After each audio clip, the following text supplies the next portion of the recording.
Et salut à tous, on est parti pour un nouvel épisode des 30-30, la série de vidéos qui se déroule 30 jours avant l'UTMB où je vous présente 30 favoris, un coureur par jour, une vidéo par jour. Et aujourd'hui, je vais vous présenter un nouvel athlète chinois. Et pour une fois, j'ai bien galéré pour trouver des infos.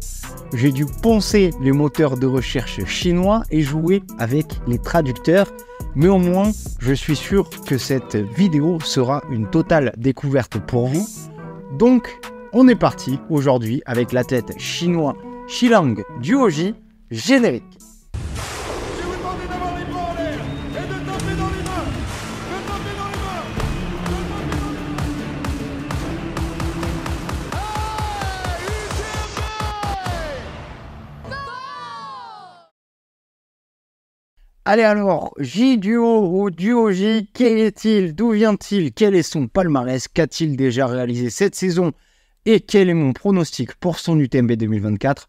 C'est ce qu'on va voir tout de suite. Et donc, Xilang Duoji ou J-Duo est un coureur chinois de 32 ans et membre du team Oka. Côté perf, il dispose d'un index UTMB général et sur 100 miles de 888 points, soit la 15e cote sur 100 miles au niveau mondial. Donc on est en présence de quelqu'un très costaud dans le milieu de l'ultra. Et pourtant, comme je vous ai dit en intro, quasi aucune info n'existe sur cet athlète. Donc pour ce qui va suivre, c'est un des épisodes qui m'a demandé le plus de travail de recherche. Et je suis très heureux de vous faire découvrir cet athlète qui, vous allez voir, en plus a vraiment une histoire assez incroyable et des résultats qui le sont tout autant. Mais avant de parler de ces résultats, revenons un peu sur son histoire.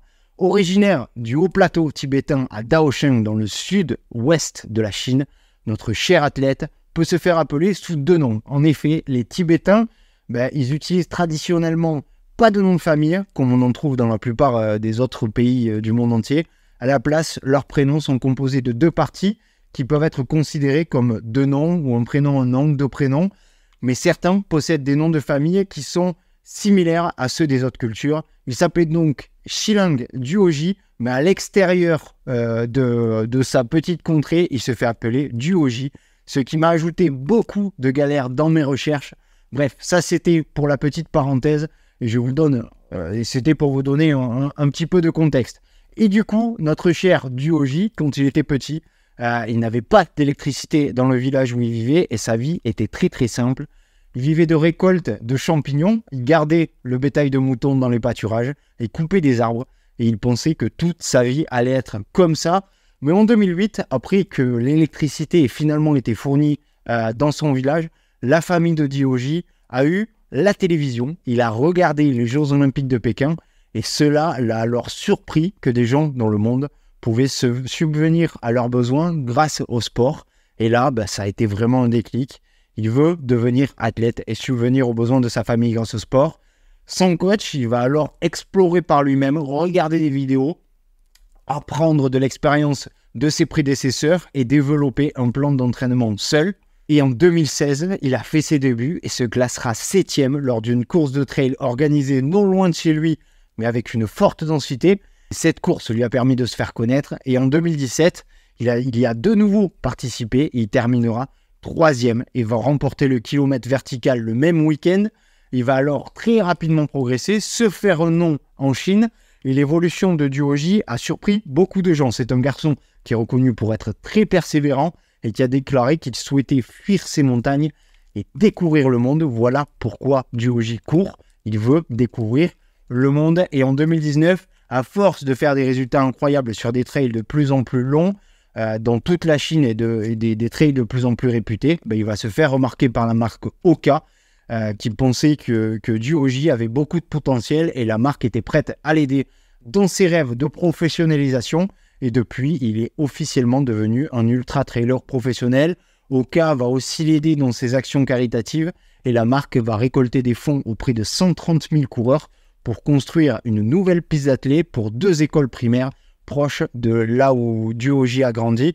Il va même y devenir l'un des enseignants des 2 classes de sport et il va utiliser son histoire pour un peu inspirer aux enfants l'amour de la course en les encourageant à utiliser leur talent sur la piste, à se dépasser, à dépasser leurs limites, et à s'élancer vers une nouvelle vie et pas forcément rester coincé dans la pauvreté. Une vie incroyable, clairement. Mais revenons un peu à ces résultats. Énormément de victoires et de podiums en Chine, mais difficile pour nous en Europe de réellement quantifier ces résultats. Mais du coup, pourquoi je vous en parle? Eh bien, car Duoji s'est présenté l'année dernière sur l'UTMB et le bonhomme nous a sorti une 14e place en 22 heures. Première course hors de Chine pour le Tibétain qui est allé directement se frotter au gratin mondial.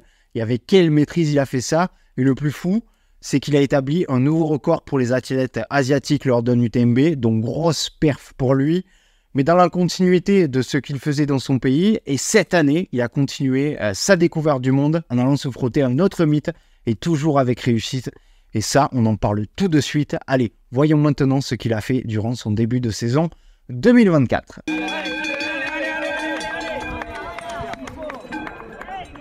Et avant de parler de 2024, revenons sur sa fin de saison 2023. Au mois de décembre précisément, il a remporté le 100 miles du Thailand by UTMB, une victoire à côté à 916 points avec plus d'1h30 d'avance sur ses poursuivants Gediminas Grenus et Beñat Marmisol.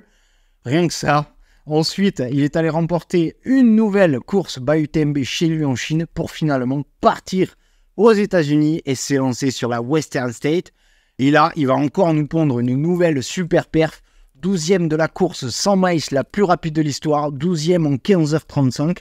Un chrono qui aurait pu le mettre sur le podium de certaines éditions, clairement. Bref, encore une sacrée perf pour ce cher monsieur Duoji. Une perf dans les standards de ce qu'il fait depuis quelques années. Il ne progresse plus trop maintenant à 32 ans. Mais il arrive à garder son niveau. Et ça, c'est le plus dur à faire lorsqu'on atteint le haut niveau. Mais ça, on va l'analyser tout de suite dans la partie pronostic.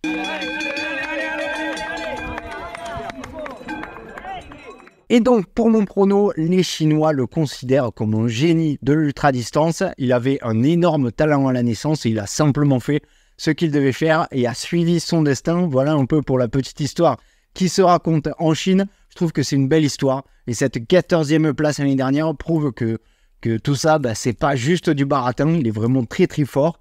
Il a certainement beaucoup de talent et a beaucoup travaillé pour en être là, pour être là où il est aujourd'hui. Et c'est dire qu'il est dans les 15 meilleurs ultra-trailers de la planète.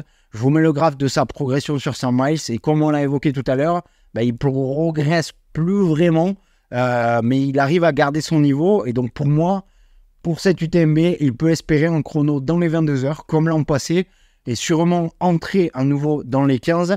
Pour faire mieux, ça va être compliqué, mais sait-on jamais. C'est ce genre de coureur qui je pense, court avec le cœur, qui, par son passé, il a tellement traversé d'épreuves dans la vie, et qui vient de tellement bas, qui peut se transcender d'un coup d'un seul et nous pondre une perf stratosphérique. Voilà aussi pourquoi je vous en parle.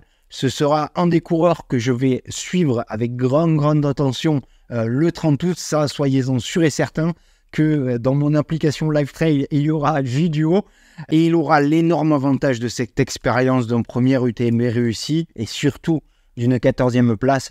Il sait ce qu'il doit faire et ne pas faire pour performer sur cette course.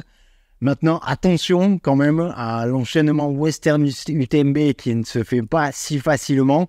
Mais bon, voilà, pour moi, il peut réitérer sa performance de l'année dernière.